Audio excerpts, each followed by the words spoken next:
आतापर्यंत कुणालाच कॉल आला नाही यमराजाचा की मी येतोय आणि बॅग भरून ठेवा.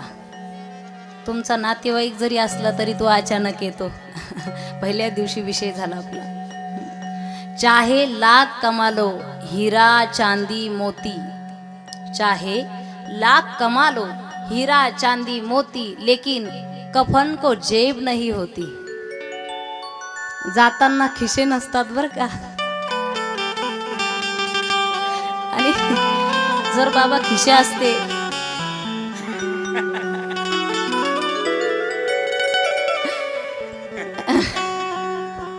खिशे असते तर काय काय नेलं असतं. आम्ही एका व्यक्तीला पाहिलं होतं, ते पंक्तीला बसायचे जेवायला, पंक्तीला पोटभर जेवायचे आणि जेवण झालं की ह्या खिशात पुऱ्या आणि ह्या खिशात लाडू.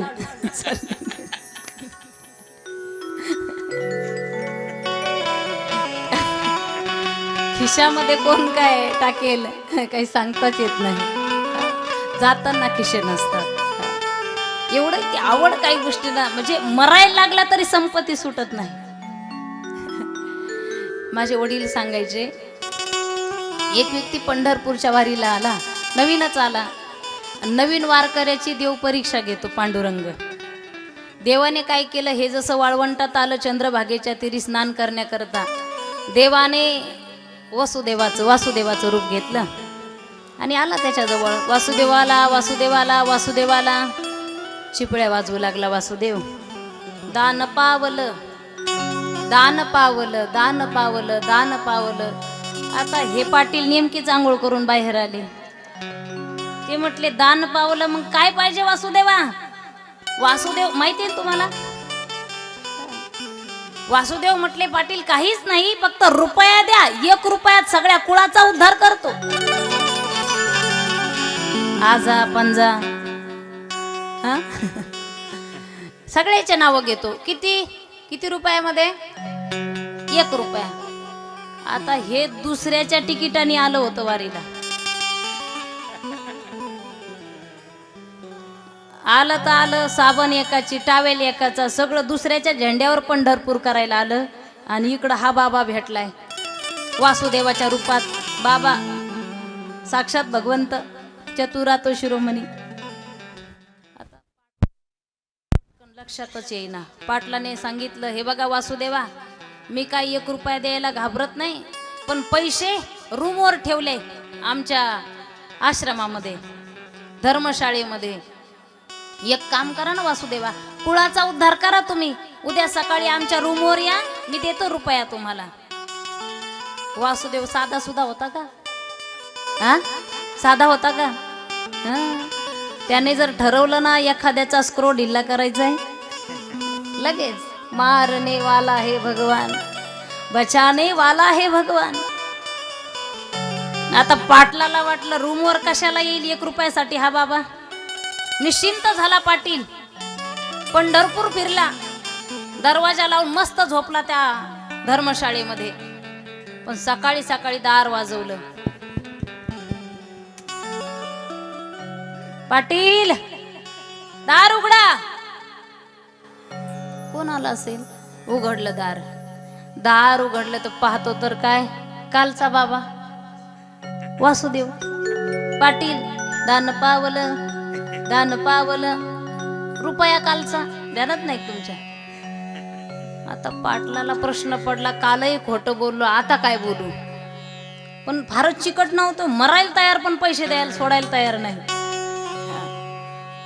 आमच्या गावातलं एक जण मरायला लागलं, माझ्या सासऱ्याकडे त्याचे 1200 रुपये होते. मारता मारता सांगितले त्याने आम्हाला, ते 1200 रुपये तेवढे द्या बरं का. आणि आम्ही त्याला भेटायला गेलतो.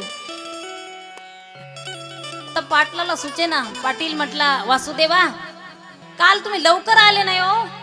पत्नीला साडी घेतली, लेकराला खेळणी घेतली, चादर घेतली, हे घेतलं ते घेतलं, सगळे पैसे खर्चून टाकले, भाड्याला पैसेच राहिले नाही.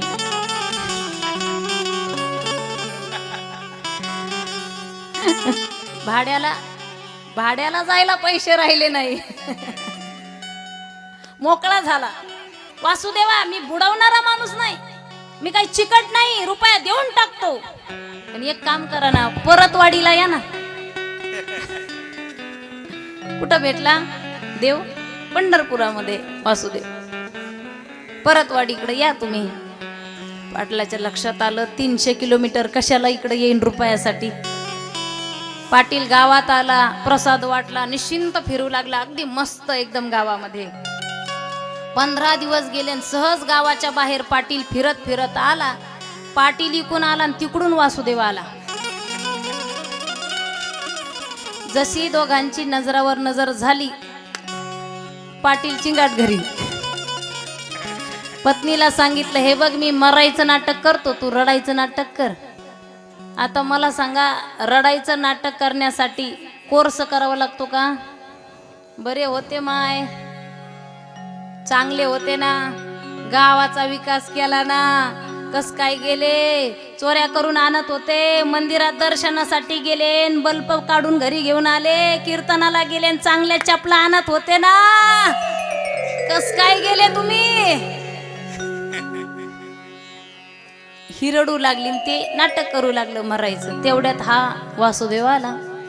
विचारत विचारत विचारत, पाटलाचं घर हेच का? हेच घर आहे का पाटलाचं? पाटलीन म्हणली हो. पाटलीन बाई, माझा रुपया राहिलाय पाटलाकडे, द्या तेवढा. पाटलीन म्हणली, आता कशाचा रुपया? पाटील तर पाटील गेले गेले पाटील, आता कशाचा रुपया? आता हा बाबा काही सामान्य वासुदेव नव्हता. हा म्हटला, पाटील एरवी गेले न तेरवी गेले ना, मौत करूनच जातो म्हणला, आता तसं नाही जात. जमलं तर दशक्रियापर्यंत थांबतो म्हटला, 13व करून जातो. आता बायको रडत होती. आता बायकोला वासुदेव सोबत आला. यांनी तर मोठ्या मोठ्याने गळा काढला. पंढरपूरला आले होते, मला शब्द दिला होता, आता कोण रुपया देईल? एवढा दानशूर माणूस कुठं शोधू परत? कर्णानंतर याचाच नंबर होता, आता कुठून आणू असा दानशूर माणूस? रडायला लागले वासुदेव. शेजाऱ्या पाजाऱ्याला आमंत्रण द्यावं लागतं का? द्यावं लागतं का? लगेच बायका आल्या. ते म्हटले, पाणी तापवा, लाल बुंद तापवा, घासून आंघोळ घाला. शेवटची आंघोळे, परत आता आंघोळ नाही, चांगली आंघोळ, वडतान वडतान करा चांगली. आणि मग आले, लाल बुंद पाणी तापवलं, घासू घासू घासू घासू घासू घासू आंघोळ घातली. आता याला चटके बसायचे. हे एक डोळा उघडून पाहायचं की हा वासुदेव दिसायचा का, पटकन डोळे झाकायचा. पाटील डोळेच उघडायला तयार नाही. शहाणे माणसं आले, म्हणले, सुतळी आणा, बांबू आणा, मडक आणा, लागा तयारीला. आता जास्त ठेवण्यात मजा आहे का आता ठेवण्यामध्ये? आणि मग ती तरडी आणली, त्याच्यावर त्या पाटलाला टाकलं, चांगलं निबार बांधलं दोरीने, पळू नये इकडं तिकडं. कारण जे खरोखर गेले ते पळत नाही, पण हे गेलेच नाही तर पळण्याची शक्यता आहे. चांगलं बांधलं, फुलं टाकले, हार टाकले, चौघांनी उचललं, राम नाम. आता पाटील गपचीप असा डोळा उघडायचा की वासुदेव दिसायचा, डोळा उघडला की वासुदेव दिसायचा. राम नाम सत्य हे, राम नाम सत्य. आले स्मशानापर्यंत, तरडीवरच उचललं, सरणावर टाकलं. आता सरणावर टाकलं, मडक्यावाला फेरे घालू लागला. अग्नी डाव देण्यासाठी उभे राहिले, सगळे रडू लागले. लाकडं घातले त्याच्या अंगावर. पाटील डोळा उघडून पाहायचा, हा वासुदेव दिसायचा. पाटील काही डोळा उघडायला तयार.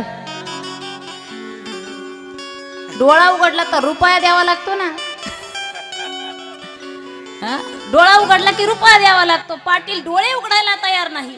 पण वासुदेव रूपी भगवंताला दया आली आणि देव बोलू लागले, पाटील रुपया सुटला. पाटील म्हणला, हे बघ पाठ्या उठला. माझे तुकोबाराय म्हणतात, तुका म्हणे धन धनासाठी देती प्राण.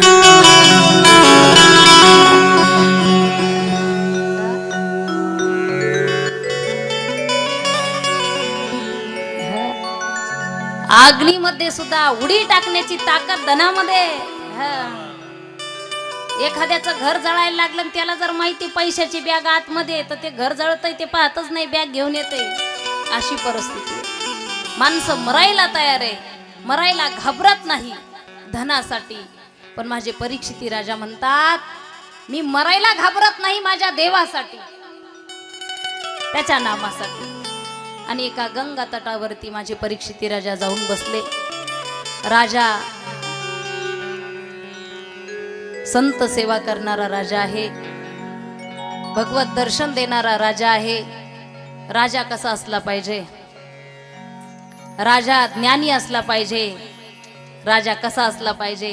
राजा छत्रपती शिवाजी महाराजांसारखा असला पाहिजे. रात्रीच महाराजांनी सांगितलं, स्वराज्याचं रक्षण करण्यासाठी सगळे माणसं बरोबर घेतले आणि मग स्वराज्य स्थापन केलं. अरे घासावं लागतं जीवनामध्ये, तेव्हा राज पण येतं. घासल्याशिवाय धार नाही तलवारीच्या पातीला, घासल्याशिवाय धार नाही तलवारीच्या पातीला. शिवचरित्राशिवाय पर्याय नाही या महाराष्ट्राच्या मातीला, नाही या महाराष्ट्राच्या मातीला. असा राजा पाहिजे हो, असा राजा पाहिजे. तुमचं रक्षण जर करायचं असेल, भगव्या रक्ताची धमक आणि स्वाभिमानाची आग आहे. भगव्या रक्ताची धमक आणि स्वाभिमानाची आग आहे. अरे घाबरतोस कुणाला वेड्या? तू तर हिंदूंचा वाघ आहेस, तू तर हिंदूंचा वाघ आहेस. आपण जर घाबरलो तर ये वन बसतील आपल्या घरामध्ये. देशासाठी, धर्मासाठी, देवासाठी मृत्यूला सुद्धा घाबरू नये. परीक्षिती राजा जाऊन बसला. संत निराश झाले. काय मार्ग काढावा? 7 दिवसामध्ये मुक्ती मिळाली पाहिजे. पण अशाच ठिकाणी संत शुकदेव महाराजांचं आगमन झालं. बोला शुकदेव महाराज की. राजा म्हटलं, महाराज शुकाचार्य तुम्ही आलात, माझ्यावरती कृपा केली. मला सांगा 7 दिवसाच्या आत मुक्ती कशाने मिळते? आणि मग व्यासपीठावर बसून शुकदेव महाराज, शुकाचार्य महाराज बोलू लागले, ग्रंथ नव्हे हा श्रीकृष्ण. 7 दिवसामध्ये मुक्ती देण्याची ताकद भागवतामध्ये आहे, श्रीमद भागवतामध्ये आहे. आणि भागवत सांगू लागले. राजांनी पहिला प्रश्न केला, ही सृष्टी कोण निर्माण करतं? कुणापासून सृष्टी निर्माण होते?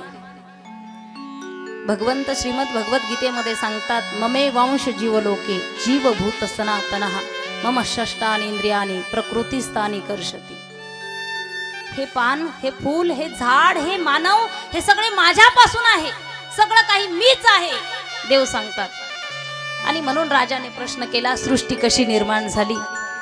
शुकदेव महाराज सांगायला लागले, पहिले कोठेच नव्हते, काहीच नव्हतं, काहीच नव्हतं. अगदी जलचर, भूचर, स्थावर, जंगम, अंडज, उद्भिज, स्वेदन हे काहीच नव्हतं. पहिलं पाणी निर्माण केलं. पाण्यावरती एक शेषनाग तयार झाला, निर्मित झाला. शेषनागावरती परब्रह्म निर्माण झालं. आणि म्हणून जलनार या नावावरून नारायण हे नाव पडलं भगवंताचं. एक कमळाचं फूल निर्माण केलं आणि त्या फुलातून 4 तोंडाचे ब्रह्मदेव बाहेर आले. जसे बाहेर आले ते फेऱ्या मारू लागले, मी कोण आहे, मी कोण आहे. मला वाटतं ह्या फेऱ्या आपण सुद्धा मारल्या पाहिजे बरं का. ते वरती जायचे, देठापर्यंत यायचे, मी कोण आहे. कधीतरी स्वतःला हा प्रश्न विचारा तुम्ही, मी कोण आहे. कधीतरी स्वतःला हा प्रश्न विचारा, मी कोण आहे. मी बंटीचा पप्पा आहे का बबलीचा पप्पा आहे?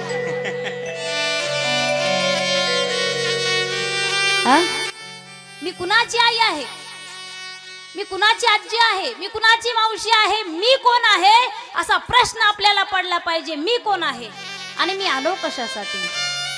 हा प्रश्न ब्रह्मदेवाला पडला. 2 शब्द ऐकायला आले, तप. तप करा माहित पडेल. ब्रह्मदेवाने तप केलं आणि मग त्या ठिकाणी भगवंत प्रसन्न झाले. भगवंताने आदेश दिला, देवा तुम्ही सृष्टी निर्माण करा. आणि मग आज्ञेनुसार, अगदी आपल्याला कालही वेळ कमीच भेटला, ब्रह्मदेवाने सृष्टी निर्माण करायची ठरवली. अनेक ऋषी मुनी ब्रह्मदेवापासून तयार झाले. कोणी डोळ्यापासून, नाभीपासून, हातापासून, पायापासून, केसापासून अनेक ऋषी मुनी बाहेर आले. अनेक त्यामध्ये आता जग निर्माण करायचे, सृष्टी निर्माण करायची.